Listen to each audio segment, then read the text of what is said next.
This is the London FinTech Podcast, brought to you by your host, Mike Ballerman, bridging the worlds of suits and t-shirts, of finance and technology, bringing you insights, stories, and inspiration from the golden age of opportunity and innovation happening in London right now.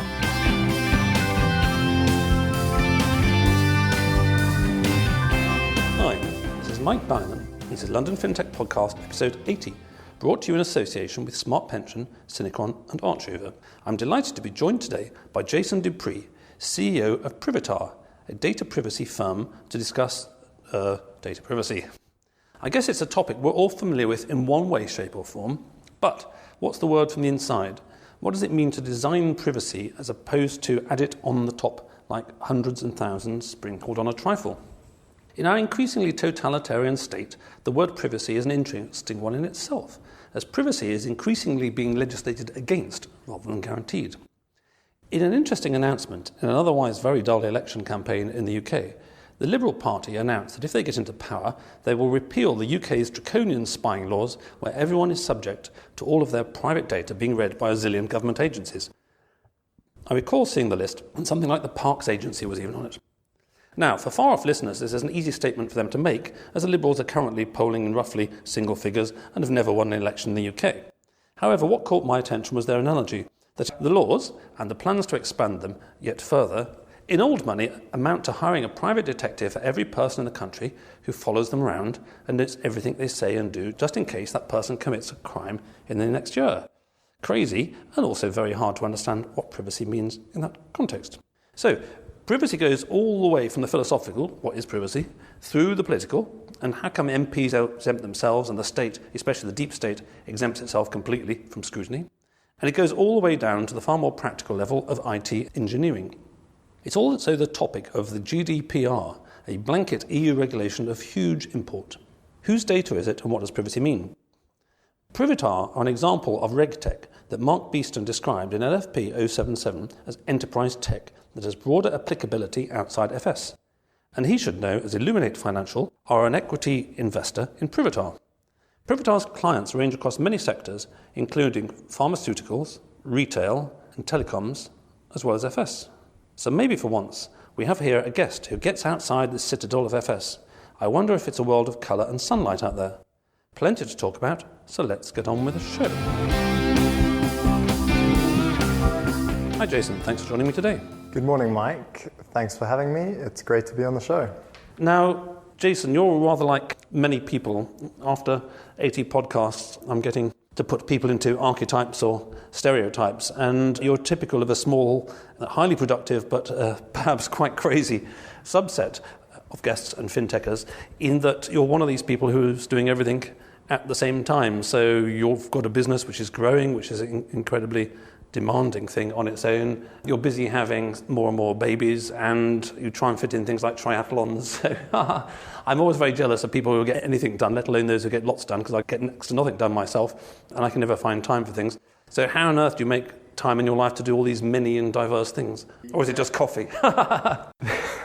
There is a lot of coffee. I think the reality is that I'm probably not getting the time to do the triathlons at the moment. Starting a new business, especially 2 years into the project, is incredibly demanding. I suppose no one really plans these things, and it just so happens that you end up in a position where you're starting a company, growing the family, doing major renovations to the house, and all of these projects are converging on 1 month in one particular year.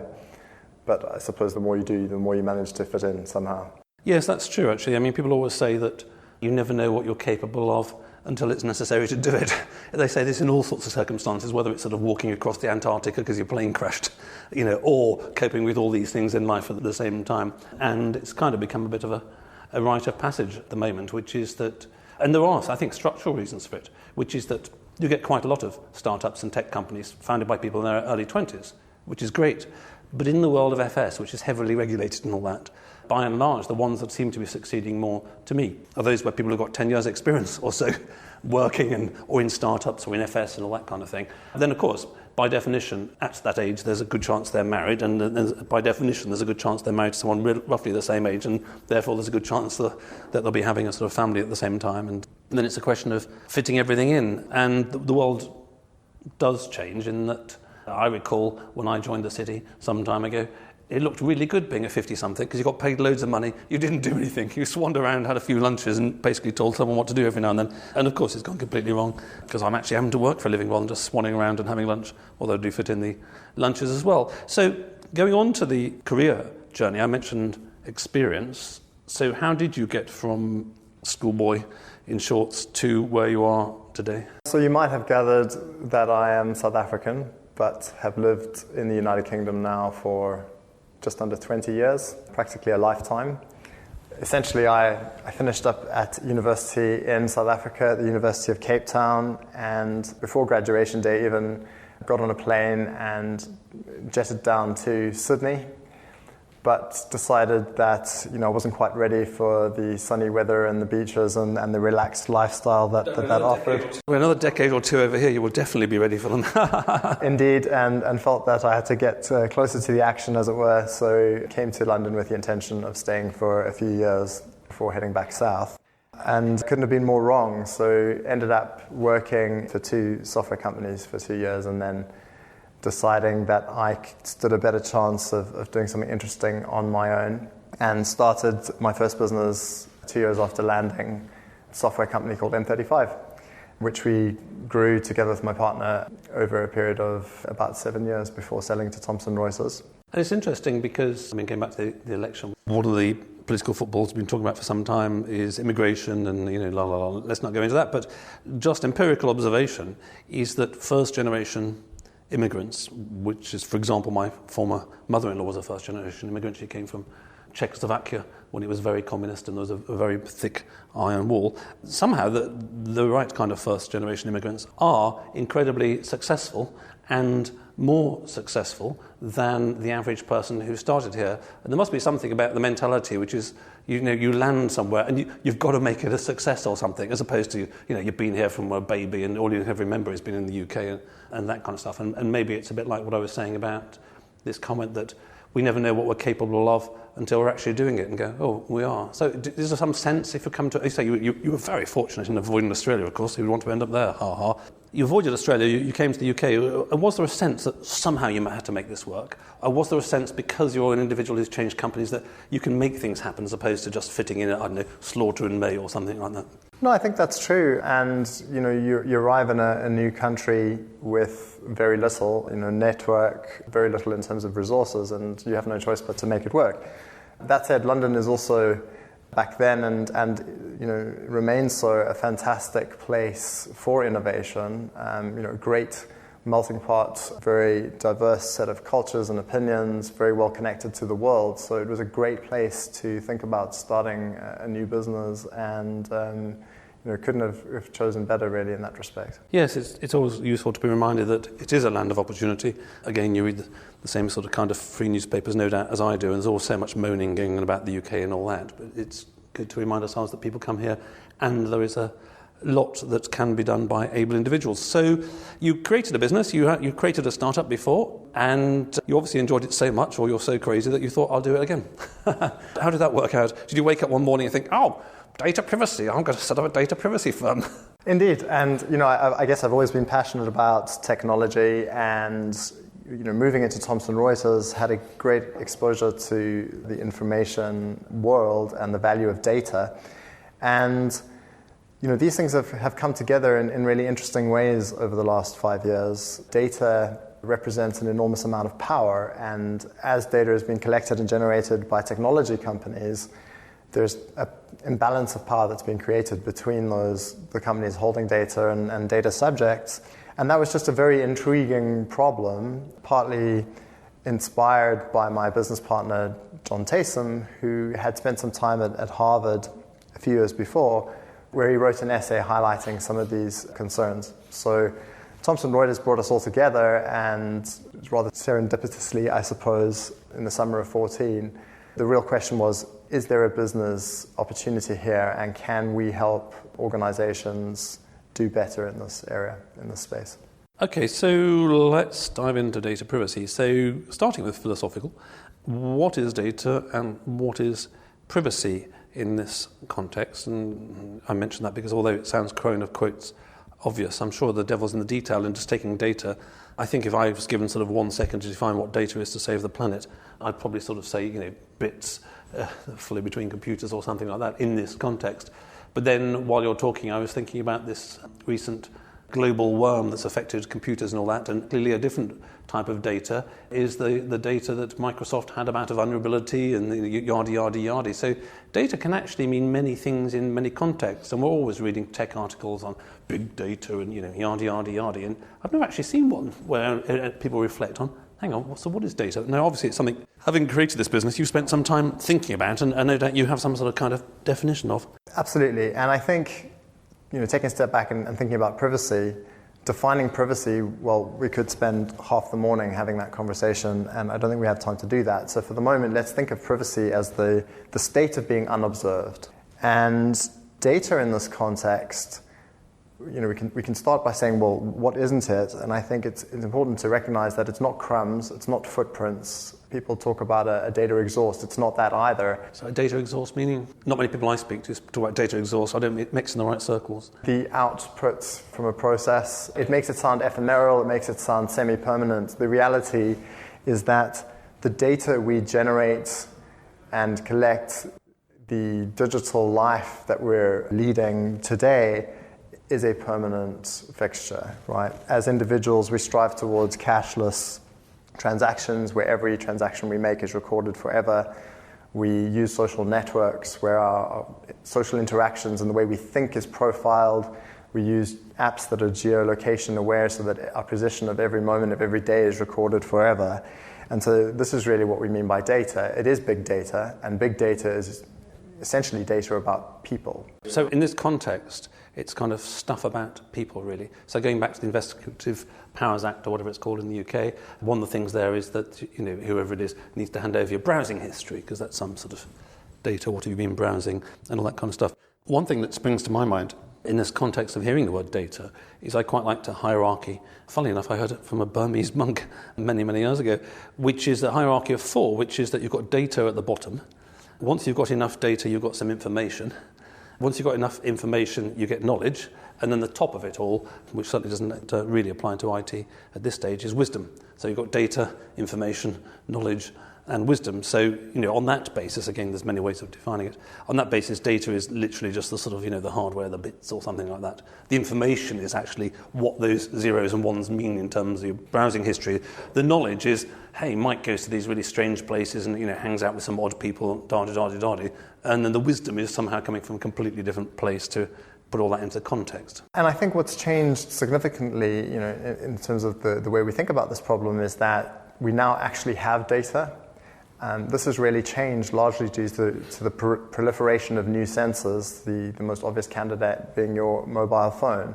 And so we've had plenty of theory around how this data can be used in complex algorithms. We talk about machine learning, we talk about AI. But these theories have not really come to fruition. They haven't been proved until very recently, and really what's precipitated that is the availability of data. We're now collecting and generating more data than we ever have before, and that's bringing these theories to life. Cost of compute have come down, the algorithms have improved a little, but this combination of data and the algorithms is really turning things upside down in that respect. And so we're going directly from data to insight, often in ways that are very difficult to understand. Yes, absolutely, where sort of insight is perhaps sort of knowledge or wisdom in the hierarchy I was talking about. Correct. I quite like the idea of privacy being the state of being unobserved, which gets harder and harder to say, but for those non-English speakers, there is a word or a euphemism or an idiom for toilet over here, or for closet, water closet, bathroom, of privy. And certainly when you go to the privy, you want to be unobserved when you're going about your ablutions. And so, if we start with something as sort of crude as that, it's quite clear what privacy means. We'll get on a bit later to a much more sophisticated understanding when it comes to GDPR and EU regulation. And another way to think of that is, do you ever value those moments where you just mull a thought over in your mind, in your own head? Or open that conversation with a few trusted friends or your partner at home? You may start with a specific viewpoint but end up with a completely different conclusion, and in those contexts where there's that degree of intimacy, you need to know that you're not being observed. I think observation in that context can actually alter the outcome or direct your behavior. Absolutely. It's been shown many, many times that the spying that goes on, or the kind of superstasi level of spying that goes on, has and does inhibit conversations. I mean, I know some people from all along the spectrum, from people who are sort of relatively radical in their thinking to people who are sort of utterly conservative. And actually, if you just speak to the people who actually try and think out the box, a shocking number, actually, if I ever get into a conversation about this, say, oh, actually, they censor themselves online. They don't tweet or Facebook about what they think about stuff, and before you know it, public discourse of something is closed down, and then before you know it, the private discourse on things doesn't happen, especially because of political correctness and all that kind of stuff. Oh, you're not allowed to think that, and blah, blah, blah. And we're then getting into a state, going back to mention my ex-mother-in-law from Czechoslovakia back in the old day, then what it's really like when you can't actually trust people to have the private conversation. We were talking before we started, as I always do, and privacy there means that there's an implicit assumption that you meet a human being and you chat about stuff, and they keep that private. So it's actually a fundamental part of how human beings interact. So getting away from sort of philosophy and what it's like to be sort of great apes with frontal cortexes and all that kind of stuff, maybe just sort of leaping before we have to go into the regulation stuff, which is very important. But I like the thing when looking at a website about data engineering or whatever you call it, and you're talking about privacy and security, and I was mentioning one of the early hardware computers to be built with security built into it was a machine called CAP at Cambridge University in the early 80s, which I particularly remember because those are the last days of sort of real men doing computing, and they had some switches on the front panel, like, up-down switches, and actually you could toggle in various bytes into the computer, which is far better than all this sort of drag-and-droppy Windows stuff if you want to be hardcore and crazy. Ultimately, I think that wasn't necessarily successful because it had a very kind of linear, hierarchical model of security. So maybe we just touch on, is security the same as privacy, or does privacy imply you need security in your computers? And then talk a little bit perhaps about what you mean by data engineering and what I was saying up front about trying to design systems with that at the heart of it rather than sort of chucking it on top later and just adding some passwords, as it were. So I think security is a very useful analog to privacy. Certainly the field of security is far more mature and well-developed than privacy. So in security, we know what good looks like. There are a variety of standards that we can adhere to. And while it's still a rapidly developing field, it's far ahead of where privacy is today. I think a useful simplification is to think of security as protecting data from unauthorized access, while privacy focuses on what information can be derived from that data once it has been accessed or with authorized access. And privacy engineering deploys tools like anonymization, differential privacy, query restrictions to move beyond this binary approach to data provisioning. Just stopping to explain some of those phrases for people who aren't experts in the area. Can we just take the sort of phrases and briefly just explain what they mean? So I think within this context or field of privacy engineering, we have a number of different techniques. They're all concerned with the central thesis, which is that essentially within a given data set, there is certain aspects of it that contain economic value, and there are other aspects in that data which are harmful or can provide identifying factors that we want to be able to isolate from the economic value. So the high-level thesis is that we can disambiguate these two things and we can reveal the information that is valuable within a specific context, while at the same time protecting or shielding the harmful distinguishing factors in data. So, for example, anonymization, which everyone will get, is that, I don't know, let's say I've got a website or whatever, for the sake of argument, this is not going to work, but it's metaphorical. And I can see the numbers of people that downloaded this episode and not that. But I can't tell whether you downloaded this episode or that. Yes, so I think if we're looking at these techniques that allow us to reveal valuable information while masking the identifiable distinguishing factors and protecting privacy, then we look at a variety of methods of doing that. And because not all data comes in the same shape or size, because we don't access all data in the same way, we need a variety of techniques to protect data in each context. So at the very highest level, anonymization means producing a version of data in which it is impossible or very difficult to identify an individual in that data set. So metaphorically speaking, it's like an Excel spreadsheet where you've got a whole bunch of data. One of the columns is the names of people, and that's irreversibly deleted, and then that's being anonymized then. Yeah, and where this becomes more complicated is that what we know is that you have identifying attributes in a data set, like a name or a national insurance number or an IP address, but there's plenty of other data that can also be used to identify an individual, and so this becomes much more difficult to manage. If you take geolocation data, which is becoming prolific, how many apps on your phone collect your geolocation data and store them somewhere centrally? Telcos make heavy use of this type of information as well. Examining geolocation data and your location vectors within that data, where you live, where you work, where you go to gym in the evenings, that vector is incredibly identifying and very difficult to remove from the data. I mentioned primates before, and moving on to rodents, human beings are, as I understand, much more like rats than they are like mice, because rats tend to run along the same paths 90-odd% of the time. If you've got a rat in the kitchen, going back to UB40 song, they will use the same path over and over again, whereas mice sort of scurry randomly kind of stuff. And what I'm hearing you talking about here is two things, one of which is that directly identifying material, Mike Ballerman, is the first kind of thing. But the second is actually there is indirect stuff which looks anonymized, but because of, amongst other things, human behavior and the technology that is around, from this the identity can be derived. And of course, going back to all this money that's spent on spying and all that kind of stuff, and they're the biggest users of big data, and I'm sure they're the biggest consumers of data engineers and all that kind of stuff.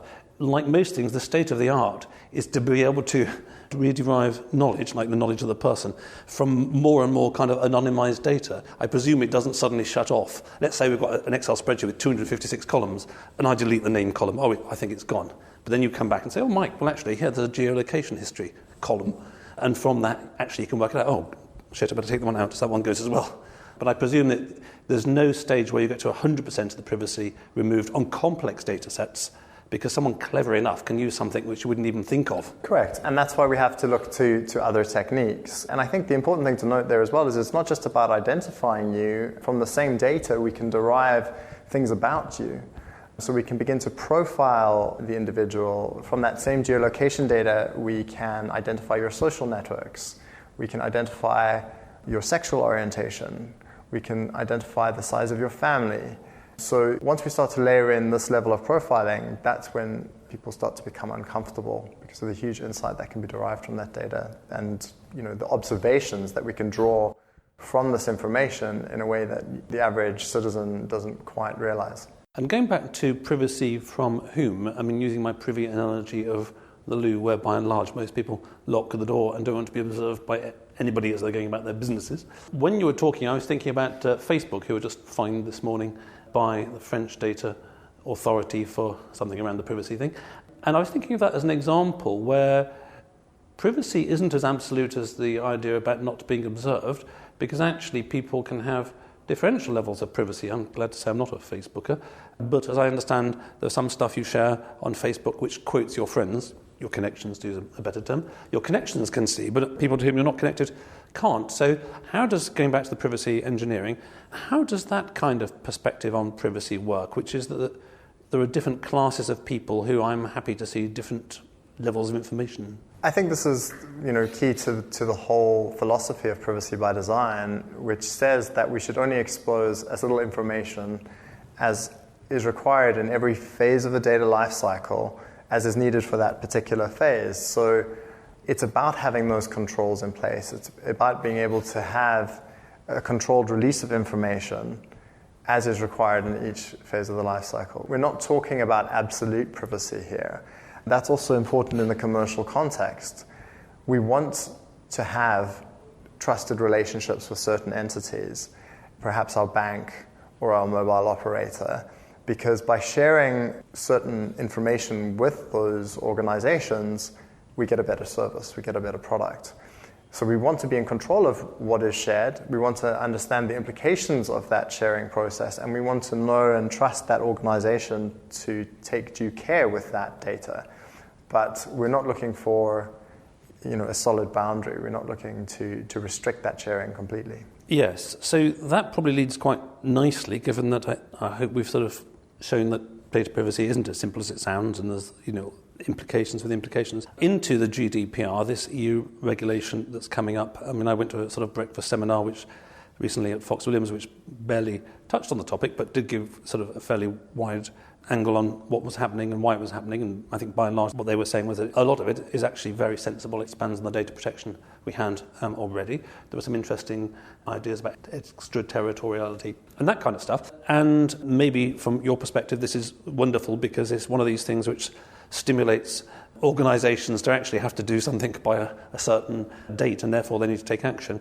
Moving on from the philosophical stuff, in a way it doesn't really matter what the sort of philosophy is or how you define data or how you define privacy, because this regulation is going to appear, which we will have to comply with, and even post-Brexit, I understand, if we want to do business in Europe and that kind of stuff. So in black and white, there are definitions of this and what organisations across all the sectors you work with have to do.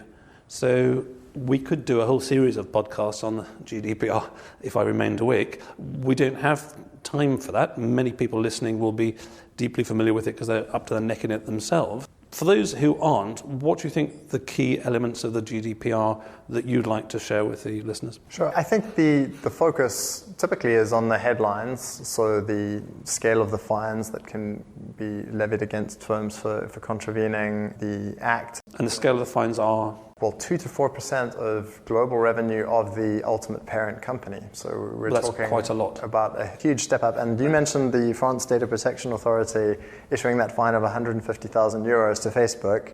In the same week, the Italian data protection authorities have levied a 3 million euro fine to WhatsApp for a similar contravention. And I think this is a strong warning signal to firms that these authorities are stepping up, they're issuing these enforcement actions, and come May next year, the order of magnitude of those fines escalates very, very significantly. Yes, exactly. So, I mean, as I recall reading about the French one and Facebook, £150,000 was the maximum that they could, for this particular instance, fine, which obviously isn't going to dent Facebook's profits too much. However, fast forward to the future, if Facebook or WhatsApp or whoever contravene something, they will absolutely notice 2 to 4% of revenues, which is one reason that it's sort of a lawyer's wet dream here, because people actually have to do it, and if they don't do it, there's a massive consequences. And the spirit of the Act is that it's meant to be dissuasive, it's meant to be commiserate with the harm, and so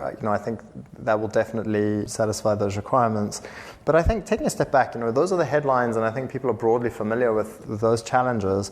The spirit of the GDPR, often not explored in much detail, it's obviously there to put in place protection of the citizen, but it's also designed to create a safe place for data innovation. So it's trying to instill a cultural shift, and it is regulatory imperialism in that it's pushing this regulation out into the world, as many as 9,000 US firms affected. So there is an extraterritoriality element to it. Enormous, right? Any company operating in Europe will need to comply with the regulation.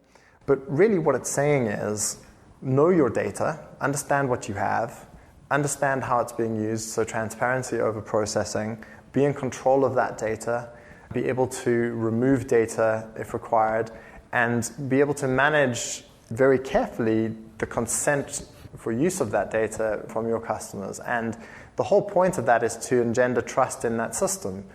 If you have a trust relationship with your end customer, they are likely to contribute higher quality data.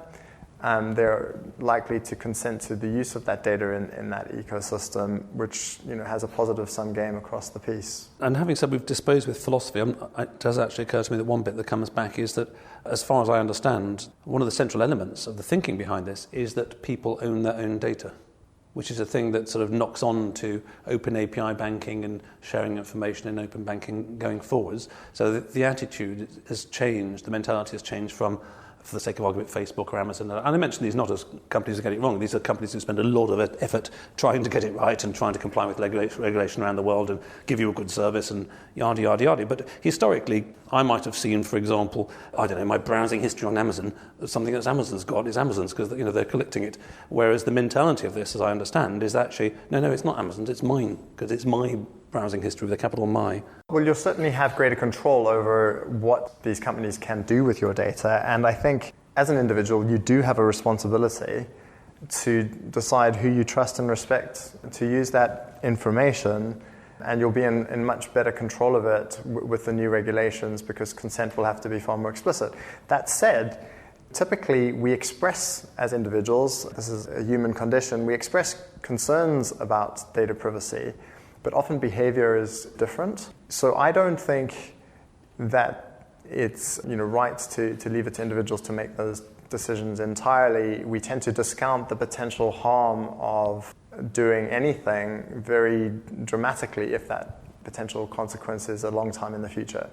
This hyperbolic discount function. And so, we do need to take responsibility for that. But at the same time, organizations who are entrusted with that information need to really take responsibility for looking after and caring for that information in a way that, as I said, builds trust in the system and ensures the continued flow of high quality information into the system. Yes, I mean, people are certainly quite schizophrenic about data privacy, data protection. And I know I am. Sometimes I get exercised by the sort of state looking at everything in this totalitarian way. But other times I read articles which sort of go on about, your data and all this kind of stuff, and ads are being targeted at you. I don't give a monkeys. I mean, if I'm going to look at some web page and there's an ad on it, what do I care whether it's been targeted or not? Actually, I do care, because where it's targeted, it's generally done fairly badly, and it's something on Amazon I bought 6 months ago. And I keep being shown it all the time. So actually, that's more of an irritant and more showing that people have done it badly. But I suspect there are very few people who, most of the time, have a sort of a balanced view of data protection. They either get sort of hysterical about it or don't give a damn. We are seeing sort of exponential adoption of ad blockers, preventing those ads from appearing in your web browser, and that's having a fairly significant effect in the publishing industry, where a lot of those revenues are disappearing. So it's not without consequence. And recent research by the World Economic Forum has predicted that today 5% roughly of consumers make decisions based on data privacy policies and their perception of an organization's data privacy stance. That will grow to as much as 25% over the next few years. So this is definitely a growing concern amongst the population. It's interesting, and just to sort of wrap up this bit and ask you more about Privitar directly, the other thing that occurs to me that I've been reading quite a lot about recently, it's a known topic, but it takes some time to really sort of sink in, which is the internet bubble that we live in. Originally, the internet was just a static web page and we'd all see the same thing. A good example is Expedia, which I use a hell of a lot. But Expedia certainly pays attention if you spent sort of a couple of weeks searching for somewhere, because you certainly notice the last-minute prices. But it's not just that, but it's been seen in the political domain as well. So to the extent that what we're seeing from the internet is almost individually created information these days, that can have a hell of an impact, all the way from politically down to which printer you buy from the computer. So moving on from the GDPR, before we wrap up on Privitar, I'd just like to thank all the listeners out there. I hope your data's private. And thank my brand partners for the podcast. Archover, secured B2P business lending, connecting businesses requiring finance with investors seeking a secure and favourable return of up to 9% per annum. Smart Pension, who are fast, secure and free. Check out their UK workplace pensions at autoenrolment.co.uk. Synchron, digital business consulting and technology services for top-tier FS. From start-up to 7,000 people, 18 countries, and $400 million of revenue. So, Jason, as we said before, we could talk for hours and hours and hours and hours about this topic, so we can just aim to shine a little light on various areas. We haven't spoken much about Privitar. Maybe just before on the Privitar, one thing that occurred to me, which is that I didn't know whether you know what the GDPR says about how well you share information. So if their fundamental philosophy is that it's my data on Amazon and it's my data on Facebook and it's my data is my current account, and the GDPR imposes an obligation upon, well, in this case, websites, we'll just say, keep it simple, to share my data. The one thing that is not clear is how well and how easily they have to share it. So, for example, Tom Blumfeld from Monzo has made the point that although going forward in open API banking or whatever it is, whether in the UK or Europe, banks will be required to share the data. How well they do that in terms of designing an API, which is useful, is a separate matter. So is there a sort of quality of how well the information is shared? So I think, Mike, that's a very broad topic. Specifically within the context of PSD2, I think it's a slightly different focus, and there is a degree of controversy over how banks will respond to that requirement and how effectively they will make high-quality information available to the challengers, to the fintechs, and still stay within the compliance of the regulation. Excellent. Well, that'll keep me in podcast for some time to come, as that will take sort of several years as a narrative to spin out. So going on to Privitar, you mentioned that you've been a startup and you're now in many sectors.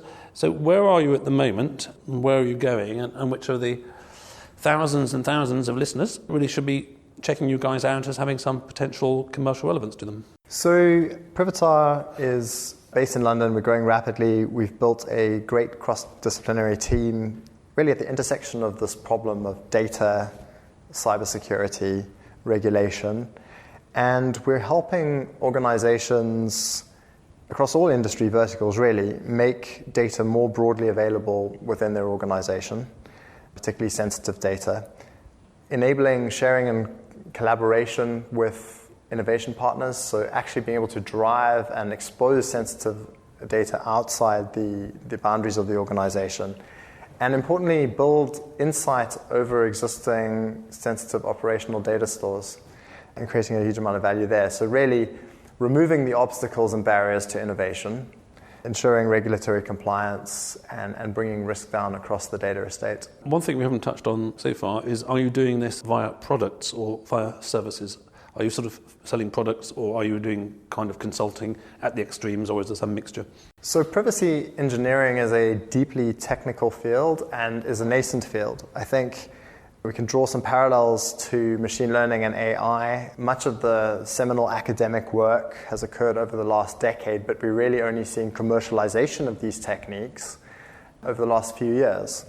And Privitar is essentially taking cutting-edge intellectual property in this space, and we're embedding that into software products which we're licensing to our customers. So we're making these techniques available to our customers through licensing of software products. In much the same way as you would use TensorFlow or Google Cloud to build data applications, you can use our Privitar Publisher and Lens products to build privacy engineering into those data pipelines. And then, again, this is a sort of whole topic in itself. How do people in practice, especially in FS perhaps, in huge organizations with thousands of computer systems connected with sort of a combination of sort of lead pipes and string and sellotape over years, how on earth do you take an organization like that and kind of make privacy central, or do you just sort of operate in one business unit in one area rather than try and re-engineer, for the sake of argument, Citigroup's global privacy architecture? I don't think there's a simple answer. Perhaps there's a clue in the new regulation coming in which really says take a risk-based approach. So what we typically advise our customers to do, and we work with them closely to do this, is to catalog the relevant data sets and what we call a data situation, which is where that data is being used and by whom, and then rank those situations by risk and deal with the highest risk areas first, and bake these techniques into those processes. Okay, that's interesting. So having started talking about sort of philosophy and politics, I can see that actually by the time we get to the cutting edge, the coal face, and other metaphor mixing phrases, what, as you say, we're seeing here is a confluence of two things. We're seeing a confluence of very recent academic, as it were, IT research over the last decade, and very recent regulatory change in Europe in a sphere which has grown far faster and far more rapidly and changed far more rapidly than the law. So especially bearing in mind this 2 to 4% thing, I don't like using scare tactics, but it does put it into context. All organisations at one level or another are really going to have to get their head around how they comply with this regulation, as you say, even firms based outside Europe, and in terms of how they comply with all this regulation and in terms of how they leverage it to turn it into a positive rather than just a must do, then I can see that by definition the most modern techniques are very relevant, and firms like yours who are deeply embedded, and I think there is a lot of strength in having multi-silo approaches in terms of different sectors, can help them going forwards. So for anybody who's sitting there on their privy worrying about privacy, maybe they should check you out, Jason, and thank you very much for that insight. I wish you every success in the future. Thank you, Mike. Thanks for listening. If you have consulting, advisory/non-exec or media needs in the FS or fintech space, get in touch with me at mike@londonfintechpodcast.com.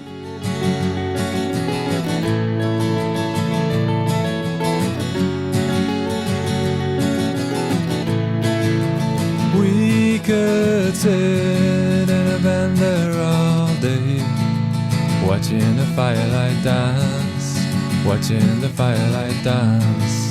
We could walk in the mountains before dawn, watching a happy moon ride, watching a happy moon ride.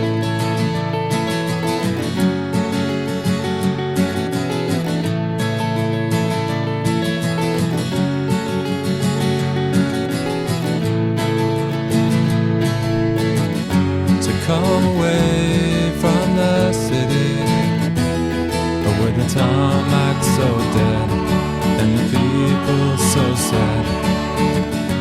Come away from the city, with the faces so grey, with the pain of the everyday.